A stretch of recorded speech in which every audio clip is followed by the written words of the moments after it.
नमस्ते दोस्तों, मैं आपका मित्र भानुदास आपके अपने चैनल कबीरा मिस्ट्रियस में आपका स्वागत करता हूँ। दोस्तों, आपने बहुत कहानियाँ सुनी, देखी, महसूस की।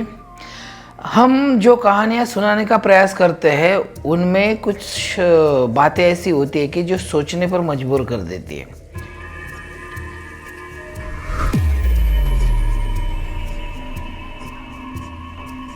दोस्तों, आपने भी ऐसी कुछ कहानियाँ सुनी होगी, देखी होगी, महसूस की होगी, तो आप हमें ज़रूर भेजिए।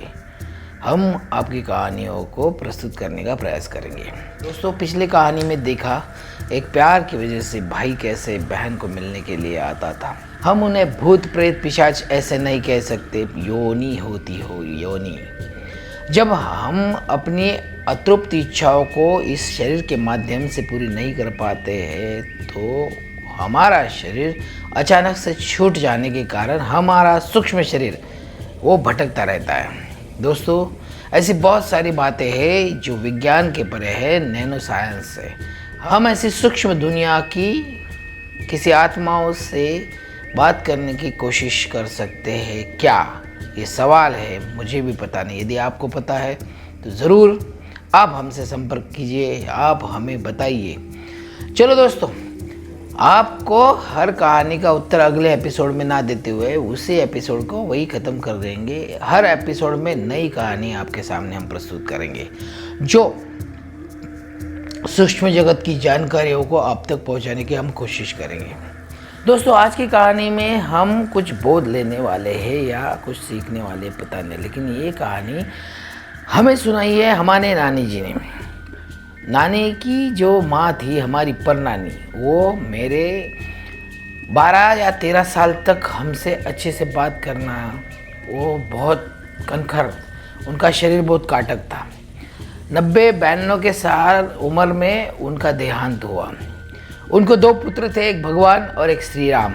नाम पुत्रों के उन्होंने भगवान के नामों पे से रखा था और उनका रोज का क्रम था, उनको जो गाय बैल बकरियां थी उनका सुबह सुबह झाड़ा पोंछ करके जो कचरा जमा होता था तो वो गांव के बाहर, आज भी देहातों में आपने देखा होगा तो होता है कि उनको एक जगह दी जाती है, वहाँ कचरा जमा करते हैं। वो गोबर होता है, लेंडी होती है, वो जमा करने के बाद में उनका कंपोस्ट बनाया जाता है। हर साल उसे खेती में रीयूज़ किया जाता है।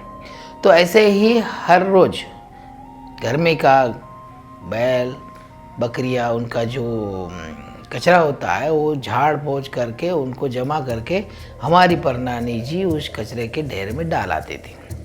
रोज़ की तरह दिन शुरू हुआ। एक दिन ऐसे ही नानी जी कुछ काम कर रही थी। अचानक से याद आया कि शाम तक बहुत सारा कचरा जमा हुआ था, उस दिन सुबह जाना जमा नहीं। तो शाम के शायद 4, 5, 6 बजे होंगे।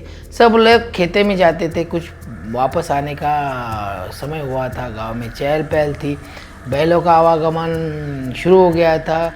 जैसे कोई खेती में से काम करके घर पे आते हैं और घर में अपने काम में जुट जाते हैं, वैसे ही शाम का वक्त था। नानी जी, परनानी जी ने रोज़ का जो कचरा था शाम में ज़्यादा होने के कारण टोकरी उठाई और उस ढेर की तरफ चल दिए।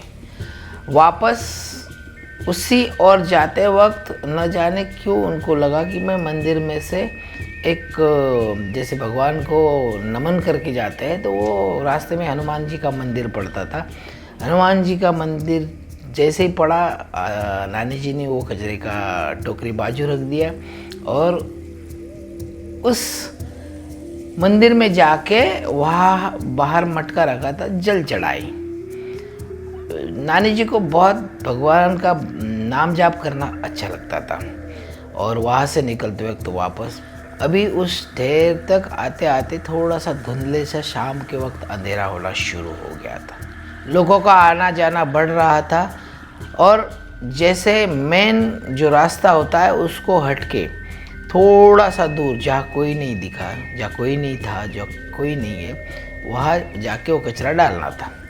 नानी जी वहाँ जाके बैठती है और कचरा डालते वक्त छन से आवाज़ उन्हें सुनाई देती है। पता नहीं उनको लगा कोई पत्थर है और पत्थर पे कचरे में कोई सिक्का है, रुपए 2 रुपए बहुत उस ज़माने में बहुत ज़्यादा लगते थे। शायद वो नानी जी आगे जाके ढूंढने लगी। दोस्तों ढूंढने लगी। जैसे वो हाथ फेर रहे थे तो छन छन की आवाज़ की उसके साथ में उन्हें आ रही थी, ऐसा नाना जी ने बोला था। और वहाँ बैठ गई और बैठने के बाद में श्री राम मामा जी उनके पास आके, क्या माता जी क्या कर रही हो यहाँ पे? अरे कुछ नहीं बेटा, आती हो आप, चलो आगे, ऐसा बोल के उन्हें आगे भेज दिया था। जैसे उन्हें लघु शंका हुई, ऐसा लघु मामा जी को लगा, इसलिए वो रुक गई। लेकिन जब नानी जी ने वहाँ ऐसा ढूंढना शुरू किया तो जरा सी कचरा हटाने के बाद में वहाँ उनको एक तार जैसा दिखा। तो उन्होंने वो खींचा। खींचने के बाद में वो 6 इंच लंबा जो गले में सकली गहना होता है उस जैसा वो बाहर आ गया। तो नानी जी ने सोचा यहाँ तो क्या है, ये तो सोने की चैन दिख रही। उन्होंने और खींचा तो इतना बड़ा बाहर आया। तो उन्होंने खींचा, अपने झोले में डालना शुरू किया, खींचना चालू किया, खींच रही 2 मिनट आने के बाद में, 2 मिनट होने के बाद में उनको शंका आई कि ये तो ख़त्म ही नहीं हो रही है। और जैसे खींच रही थी तो उसके साथ में छन छन की आवाज़ आ रही थी। न जाने नानी जी को क्या शंका हुई, उन्होंने दूर से आवाज़ लगाई, श्री राम श्री राम, बेटे के लिए। वैसे ही वो सकली, वो जो गहना था वो वापस उसी दिशा में चले गया अंदर। पता नहीं चला।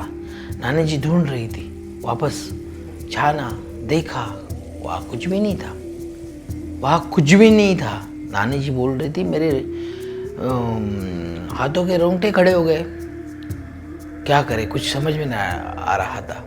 और वापस जैसे पीछे मुड़ के देखा, छन से वापस आवाज़ आई। उन्होंने आवाज़ अपने आप मुंह से निकल गया, श्री राम।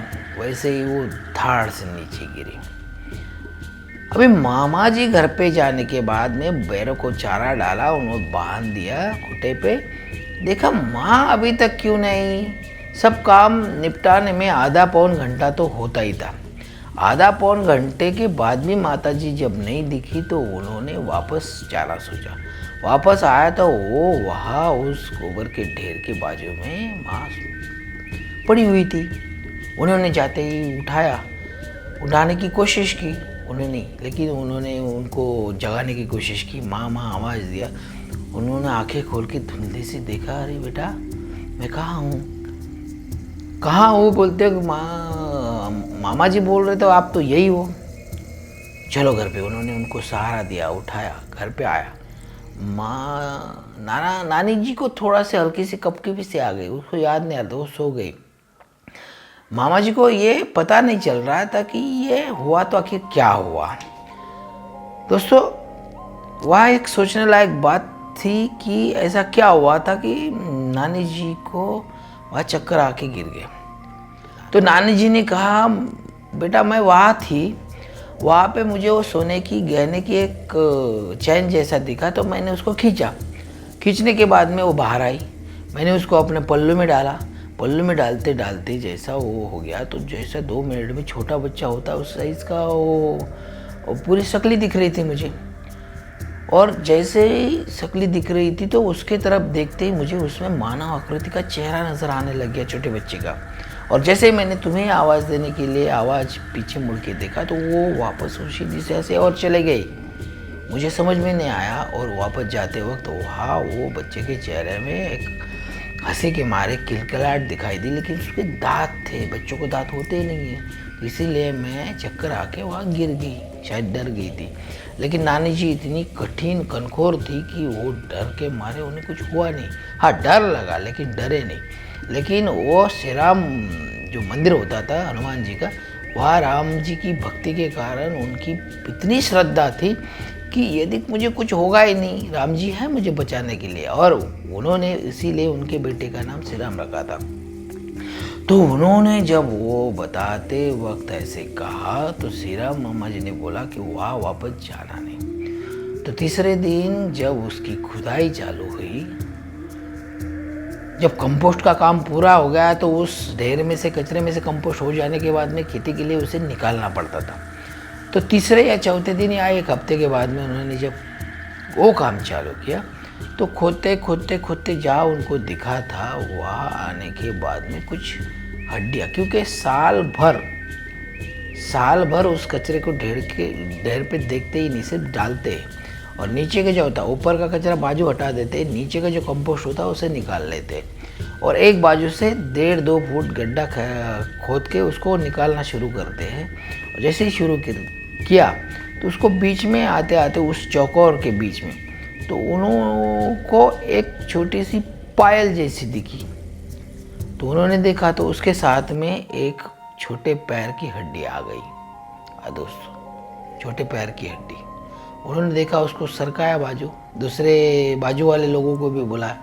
वहाँ जब बुलाया, अच्छी तरह से खोदा गया तो एक नन्हा सा बालक या 1 साल का हो गया होगा, किसी का मर गया होगा। तो उसकी अंत्यविधि उन्होंने वहाँ करके रखी थी और उसके देखा तो गले में एक चैन का एक छोटी चैन थी। बाजू वालों को बोला किसका वो चैन। तो गांव में इतनी ज़्यादा वार्ता फैल गई कि ऐसा हुआ है, बच्चा खोदने में मिला है, उसकी हड्डियाँ मिली है। अभी 1-1.5 साल के बाद को उसका तो सब शरीर गल गया था, बस उसके कपड़े बचे थे। कपड़े बचे मतलब कपड़े जैसा था और उसकी हड्डियाँ थी। तो मामा जी ने उसकी ब्राह्मण को बुला के उसकी अंत्यविधि की सब प्रोसीजर पूरी की और उसको जो जहाँ बालकों को दफनाया जाता है वहाँ उसमें जाके उसको जल चढ़ा दिया। पता नहीं मामा जी को लगा ऐसा कैसे था, क्या था, लेकिन उस गांव में एक जानकार व्यक्तिमत्व जो भगवान को मानने वाले ज़्यादा रहते थे। तो वहाँ जाने के बाद में मामा जी ने ऐसे ही पूछा, बेटा बोले वो तुम्हारे नसीब में कुछ देने के लिए आया था तुम्हारे माता जी को, उन्होंने दिया भी, लेकिन क्या है ना, उनको उस जगत की बारे में कुछ ज़्यादा मालूमात रहती नहीं, इसीलिए जब वो माता जी ने आपको पलट से बुलाया तो वो डर के बाहर चले गए। आप मानो या ना मानो, यदि वो था तो क्या था, जो देने के लिए आया था तो क्या देने के लिए आया था। और जब मामा जी ने उसकी अच्छे से जल चढ़ा दिया, उसके बाद में दूसरे दिन उनको सपना आया, एक छोटा बच्चा आया कि वो कहता था, अंकल जी आपने मेरे लिए जो किया उसके लिए मैं आपका आभारी हूँ। मैं जो मजदूरी करने के लिए जाने वाले लोग होते हैं, तो मेरे माँ बाप जा रहे थे तो मैं बीच रास्ते में दम तोड़ दिया, तो उन्होंने घर पे लेके जाना ठीक नहीं समझा, तो वही मुझे दफना दिया और मेरी विधि कुछ किया नहीं। मैं उनका इंतज़ार करते रहता था। आप आए, मुझे जो मुक्ति दी उसके लिए मैं आपका बहुत बहुत शुक्रिया। ऐसे करके मामा जी सो गए। सुबह जब उठे तो मामा जी के सिरहाने वो सोने की चैन थी। अब यहाँ सोचने की बात यह है कि वो चैन आई कहाँ से, किसने रखी। उन्होंने आवाज़ दी, माँ आपने वो चैन रखी क्या? बोले नहीं बेटा, मैंने तो कुछ रखी नहीं। बोले ये किसकी है? नानी जी को याद आया, अरे ये तो वही है, लेकिन वो तो बहुत सारी निकली थी। लेकिन मामा जी ने ये सोचा कि ये क्या हुआ। फिर बाबा जी के पास जाने के बाद में उन्होंने ये बताया कि वो बच्चा तुम्हारा शुक्रिया अदा करने के लिए आया था और उन्होंने आपको जाते वक्त कुछ भेंट स्वरूप दे दी। क्या ऐसा होता है दोस्तों? ये घटित कहानी है, किसी को यकीन नहीं आएगा, इसीलिए मामा जी ने, नानी जी ने किसी को नहीं बताया था, सिर्फ हमारी नानी जी को बताया था और माता जी को बताया। ऐसी यह कहानियाँ बहुत सारे लोगों के साथ में होती रहती है, लेकिन वो आप मानो ना मानो, इस प्रकार के होने के कारण वो कभी किसी को कहने को राजी नहीं होते। हाँ दोस्तों, आप मानो या ना मानो, कुछ कहानी ऐसी होती है वो सोचने पर मजबूर कर देती है। यदि आपके पास भी ऐसी कोई कहानी है तो हमें भेजिए, हम ज़रूर हमारे चैनल पे उसका प्रसारण करेंगे। यदि ये कहानी आपको अच्छी लगती है तो आप सब्सक्राइब करना मत भूलिए, लाइक करना बनता है और शेयर ज़रूर कीजिए अपने दोस्तों में जिनको ऐसी कहानी सुनना अच्छा लगता है। दोस्तों, यदि आपको इसका उत्तर मालूम है तो मुझे ज़रूर भेजिए कि वो कौन था जिसने चैन मामा जी को दे के गया। उसके बाद में लेकिन मामा जी का बुरा समय आया, उनकी बहुत माली हालत अच्छी नहीं रही, उनको बीमारी आ गई। वो आम के पेड़ पे से गिर के पैर उनका टूट गया था। उनका बहुत कम उम्र में उनका शरीर छोड़ना पड़ा उनको। पता नहीं, इस उत्तर का प्रश्न का उत्तर भी हम ढूंढ नहीं पाए।